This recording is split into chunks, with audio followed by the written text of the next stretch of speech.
She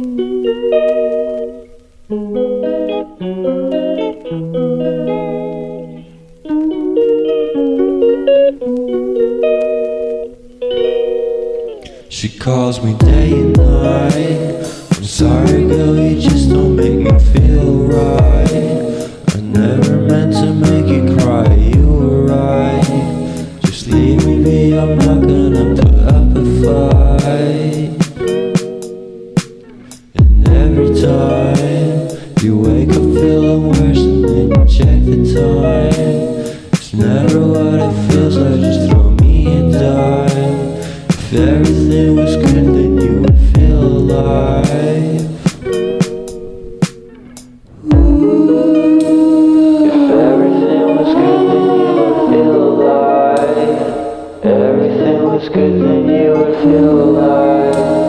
If everything was good, then you would feel alive.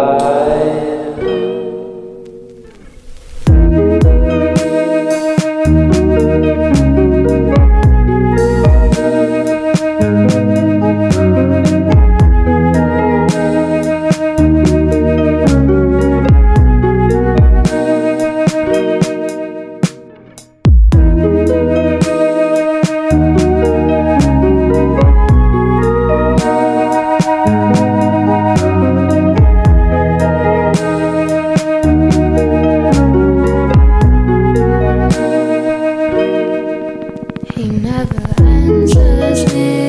When I call, he makes me feel so lonely. Didn't think you'd give up so easily. Yesterday and laughter feels so far away.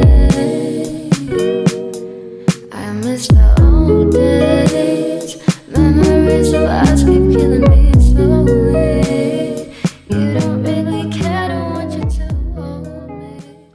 Hi, how are you guys doing? Hello, good afternoon. It's I believe 5:15. Yeah, I'm right. 5:15 p.m.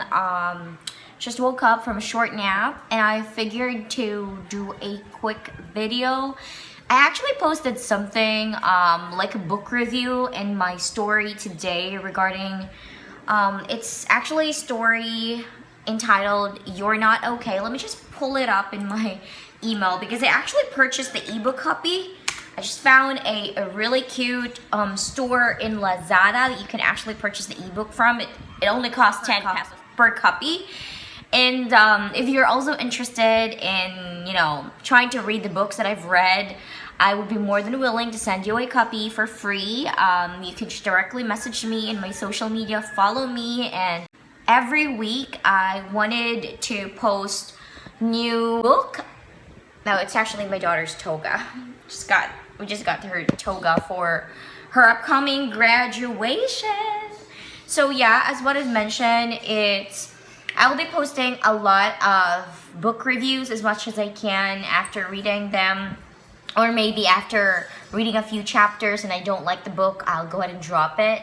A little reminder as well, if you are picking up a habit of reading a book and you felt like the book is not, it doesn't feel right for you to read it and you're just trying to force yourself to finish it because you wanted to start all over, I suggest just go ahead and don't be afraid to let go of the book because it's not really that hard to do it. I know sometimes it's hard though because we wanted to pick up the entire habit again and we just don't want to, we felt like we just read it and then we will just leave it alone. But it's okay if you're picking up your habit once more, even if you're just doing the same thing. It's okay if you end up not finishing a book, okay? So don't feel mad about yourself. Anyway, the book that I purchased was, let me just move that one here. The book that I purchased from Lazada was entitled, where is that? No, it's not the title. That was You're Not Enough, and That's Okay, Escaping the Toxic Culture of Self-Love. Well then, this book is pretty controversial for me because I am definitely in the middle of, understanding self-love and getting myself together because I believe I am all over the place And yes, it's true that there's actually a self-love toxic culture going on, and this book actually addressed that, which is a good thing. The thing is, the first pages was actually a little bit more negative for me. I don't know about you, but it's a little bit negative for me because it's just focusing again and again of explaining that you're not enough, you're not enough.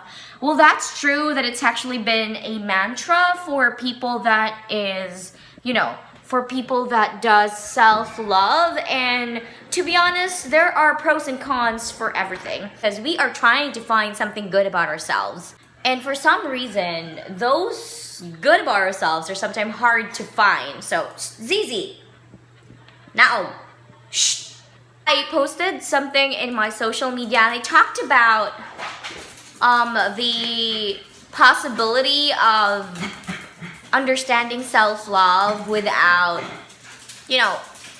plunging into the negativity of the world, because I think there's a fine line between self-love and self-obsession, and that's what she's actually showing in her book, that we couldn't be just self-centered. We need to focus on other things, the outside factors, which is actually good, that's right, and surrender directly to God. Now, that's the part that I posted about my own opinion as well, because I'm not sure if you know, but I wanted to address this in a video, and maybe I would laugh at myself 10 years from now if I realized I was wrong. But nonetheless, I wanted to film this entirely because I wanted to have like a record about myself doing it and of what I believe.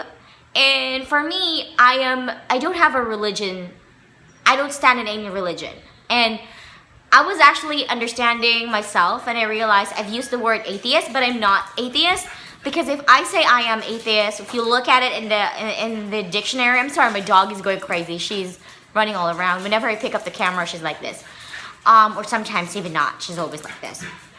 Anyway, ZZ talked about that, and I wanted to say I am not an atheist upon understanding closely what I really want, what I really believe in.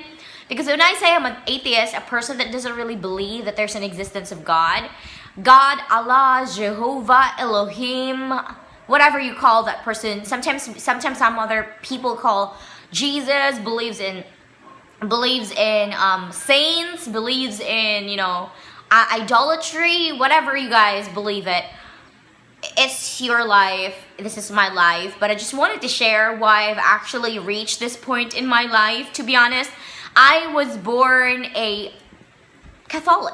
Okay, sad thing about being born is that you cannot change your DNA. You cannot choose your hair color, your eye color, and you cannot also choose your religion. Or you cannot say, I don't want to have a religion, mom, because once you're born either in a Muslim family, you'll be a Muslim.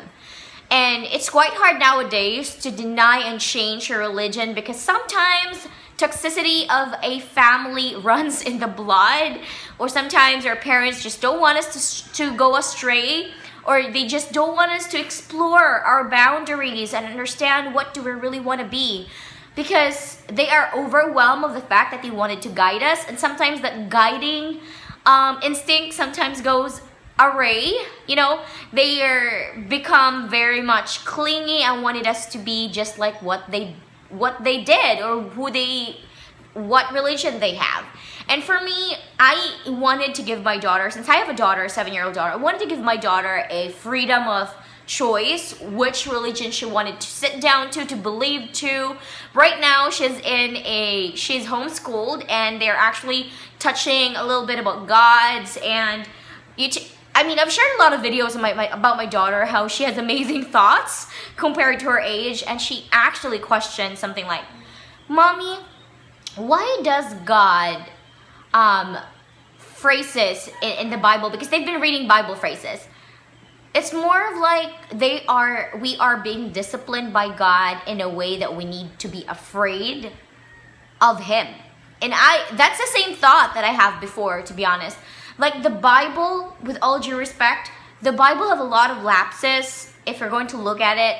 And if you're going to look at Sumerian text as well, like the history, there's a lot of it. But anyway, if you're totally a religion freak, I know you would find me really odd, but the thing is, I consider myself as an agnostic, I think. Agnostic or agnosticism, is that it? Is actually a state of belief wherein you know that you actually believe that we humans cannot provide a rational justifications if God does exist or if it doesn't exist. I mean, I'm in the middle. I am in the state right now where I wanted to know if God really does exist or if God doesn't exist. But what I do know is that there's definitely a very strong spiritual force out there, because I myself, when I was a kid, I have experienced that before. Like, I have experienced seeing unusual things, and I even thought that I have like my third eye opened. I think so by that time. Whenever I have like a tingling sensation, whenever I try to rest and I felt like I see a lot of colors in my eyes, maybe it's just my eyes, and I felt like tingling sensations over here, which is something's like a strong pressure running into my brain, into the inner part of my head, and I just had like heightened senses, like I listen to everything that surrounds me, and then I have a lot of vivid dreams, and sometimes those dreams did happen, and crazy, it is crazy. But I don't know if it's like a mere coincidence or if it's because third eye and the pineal glands are true. I don't know. I was afraid of that exact happening, and I did my best to try to close the third eye, got into like a spiritual being before, and for some reason I am not experiencing that anymore, wherein I can hear other people's small thoughts, or I can see someone like a shadow lurking behind the door or whatnot. It has become like a little bit subtle compared to what it was before, and before was just crazy. I don't know, maybe I was crazy before, who knows.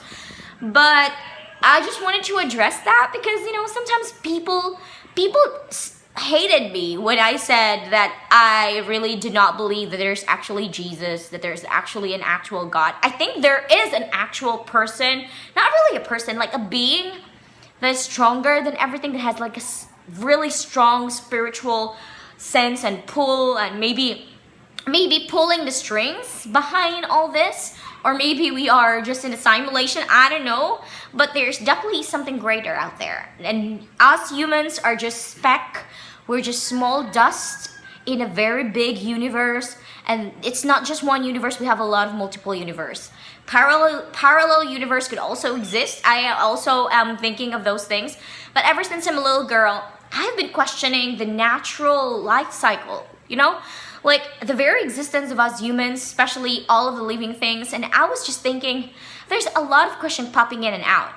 And one of those questions that really opened me up to understanding that I am the type of person that doesn't really settle in a religion is that ever since I've tried going into different religion, I just don't want to say the names of the religion. Here in the Philippines, there's a lot. And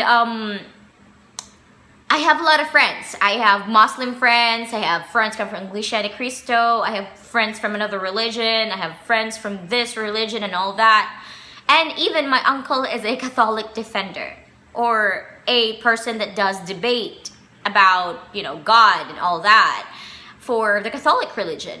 And ever since I actually look at the Bible, there's a lot of conflicted ideas when it comes to Catholic, saying that we shouldn't praise idolatry or idols, where in fact Catholics are actually creating, you know, shapes of the saints. I know it's just a mere shape that we are, you know, we are giving them, justifying their contributions, but sometimes we give prayers that are for Saint Benedict, blah blah blah, what saint was that, and we often always forget about the real deal, the real powerful being out there.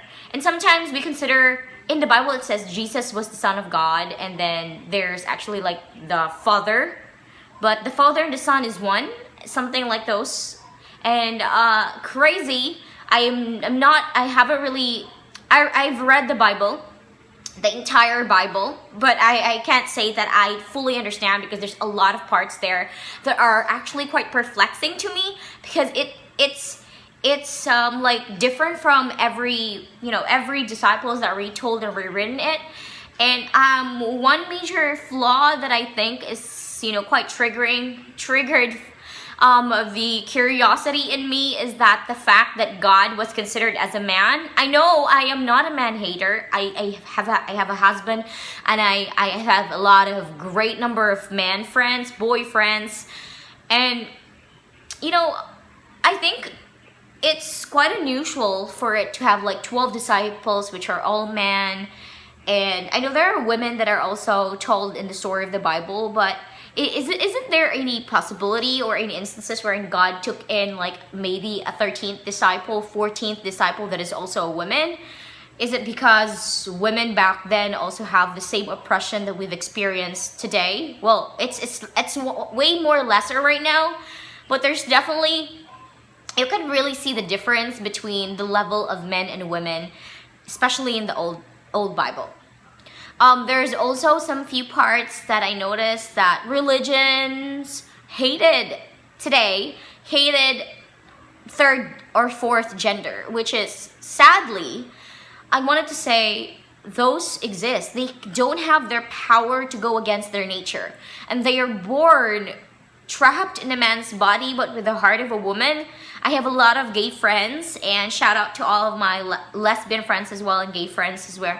The LGBT community have been struggling to bloom, and there's a lot of talented individuals, but they've been very much judged because of their gender. And one of those great powers that has been doing the strings and building up anger and dividing our oneness as people of the community are the religions that believe themselves as the representative and the only ways of God. I also wanted to add that I have felt a presence, a known presence that is so big that I can't explain, just inside my house and wherever I go, whenever I try to connect to nature. And I think it also contradicts the fact that a lot of religion ask us to go to the house of God, because it's the only place that we can be safe to say, to express our sadness and pray to Him, which in fact you can pray inside our house, wherever you go, or even in the middle of a forest. You can connect to that being. And honestly, I am in the middle of right now of trying to judge myself, of trying to get a lot of information. Who is this being? Is it really true that there are Anunnakis or aliens that have existed in the Sumerian times, that they've helped the old people create this wonderful temples? Could be. I'm actually listening to The Fifth Kind in YouTube. If you're very much interested in understanding way beyond what we are taught since we're kids, then go to The Fifth Kind and other channels that are free to watch, free to understand and judge by yourself.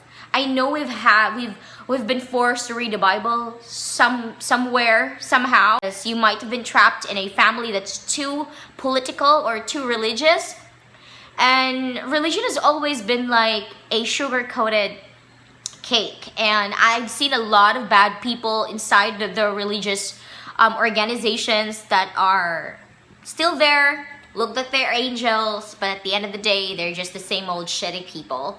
And a lot of people usually judge us because they haven't seen us go into a church here in Nueva Ecija. A lot of them ask if we're even real people. They thought that we're monsters, but no.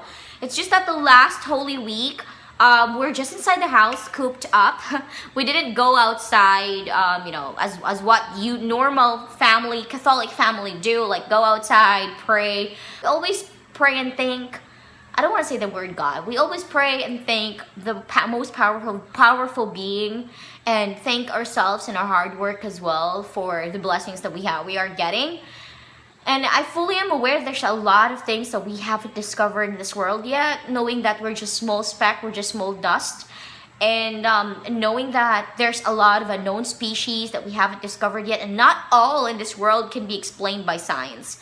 There's a lot of fake propaganda. Truth are actually hidden from us, and I just wish that someday that we would be given a chance to understand the life thoroughly and the nature of existing. But for now, I understand that we can't really say that we have this person, that we need to dedicate our life to this person. We need to do this because that's not good, and that's what the society and the religious people say that's not good. Or you need to live in fear because that's what God said. And it's crazy that they are instilling these fears into our brain, limiting us in what we can do. I'm not saying that it's okay to kill, right? Because officially, as a human person, your instinct, it's not okay to do that. And all of the religious people fights for that, as well as abortion, cases like abortion, cases like divorce. I wanted to touch that up, but this video is getting too lengthy. But I think I'm gonna make a separate video for those things, where I believe that every decision a person makes could be wrong, it could be bad. It depends upon your justification. But there's a lot of norms in the society that is crazy if you're going to just flip it over and go with your own decision. Because you could be tagged as an outcast. You could be tagged as someone that is just being outrageous, and I am just being different, like a sore thumb in the middle of sea of young kids or adults of this new generation that is being different. And it's okay for me if people would say that, because if we're just going to continue with what the old ways are, and we're not going to accept the new updates, the changes, because we are slowly awakening and understanding who we really are and what's really happening in our economy, in our society, in the world, and understanding small things and discovering the unknown. I am those adults right now that are trying to learn new things and are not just getting eaten by the society and what the government, like the majority of people, are doing. I wanted to make a difference for myself, not for you, not for other people. I wanted to make a difference for myself as a human being, because I know the usual human being lifespan would be around 80 if I'm lucky enough. And with that 80 years, it's not enough for me to understand a lot of things that I have a lot of questions with, but I'm slowly getting there. It's just maybe 1% of the total 100% of the unknown, and we're still a lot of things we need to discover in this world.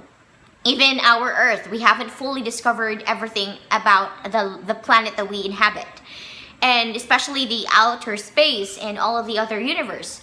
And there's also a lot of going on that the government are hiding from us, and it's just too much for a person like me, for a small brain like me, to ponder or to eat up. But I think it's way better than, being just a puppet of the society.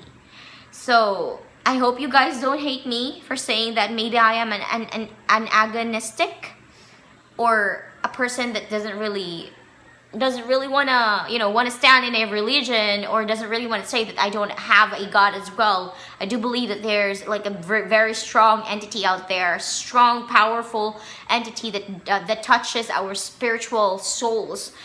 And I am just in the middle of learning, and I hope you open your mind as well to these possibilities, because what I said, we still are like maybe 23% to knowing the 100% truth about the entire universe. And we're just small speck in the universe out there. But I hope, even though I am a sore thumb right now, I know they would say curiosity kills the cat. You should be safe in the safe zone. But being in the safe zone for me feels like it's not me, because I am born to be curious, and I wanted to take a look at these things, understand it myself, without being biased. It's like being a clean slate and just absorbing information from here and there, and just weighing things up and just trusting myself in what I believe. And I think that's just what I wanted to say in this video. I'm gonna be publishing this because I might be listening to myself like 10 to 15 years from now, and at that time maybe we will have like an extraterrestrial abduction or an alien get to know, meet and greet, or maybe at that time we fully have explained the existence of God and any other universe is just a fake one, and that we are the one and only beings that is dominant and that is the alpha of all living things. I'm not sure about that. I'm pretty sure that we're just one small speck and that we can be eaten by a big monster somewhere out there, and that we are not the top of the food chain. I'm pretty sure about that. But nonetheless, the future is unknown. But the thing is, the past is the past, and today is a gift. Today is a present for us to understand life. And I am no professional and expert when it comes to life and understanding life, especially having emotion, controlling my emotion. I'm still practicing emotional intelligence, but I hope you do the same thing. Don't be cooped up in the same box that your parents put you in. Go outside, explore, it's your life, and just learn a lot of things. Learning and growing is unlimited. And I hope I inspire a lot of you guys to be open-minded. And if you have like a belief, like if you have like a religion that you're really into, I respect that. I have a lot of friends that does that. I respect them. And I think that's how you're going to measure being matured, wherein you have like different beliefs and understanding, but you still respect each other. Because you can't really stop your relationship. It's because you two doesn't have the same beliefs. I live with my partner for a decade now with my husband, and we have different beliefs. Though we doesn't stand with any religion at all, both of us. And I am still sharing the things that I learned with my own research with him, and he also have a different opinion about it. But at the end of the day, we always agreed at some point. And I would understand if he is like dead over heels over a religion. I would respect all of his his tradition. But what we're doing right now is that we're starting fresh, and we are not instilling any religion to our daughter. We ask her herself about what she believes in, depends on according to all of the information that she received from the teachings from her school, because her school is like a Christian school. It talks about God a lot and values a lot. And if she has any questions, I always clarify some few things that I find a little bit odd, because there's a lot of odd values being instilled into our daughter, and including the men and the women and all that. So I've been trying to educate her myself, and I'm still a work in progress as a mother. And it's crazy. Life is still a work in progress, and a lot of things can happen tomorrow. But what's important is that we seize today. I think we're all set. Thanks so much for listening. And I don't know if this would make sense for you, but it really makes sense to me. You have a great day, and see you in my next video. Toodles.